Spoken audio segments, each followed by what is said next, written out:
Hi friends, দেখো আমরা নামখানা থেকে এবার বকখালির দিকে রওনা দিচ্ছি। টোটো বুক করে দেখো বেরিয়ে পড়লাম বকখালির দিকে। সেতু পার করে তারপরে যেতে হবে। সব লাইন দিয়ে টোটো যাচ্ছে। দেখো বাইরের ভিউজটা কি ভালো লাগছে। নদীতে কত বোট দেখো, দারুণ লাগছে দেখতে।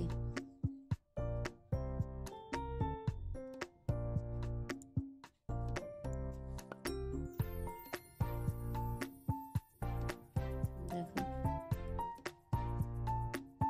কত বোট, দেখো বিদ্যাসাগর সেতুর মতো লাগছে।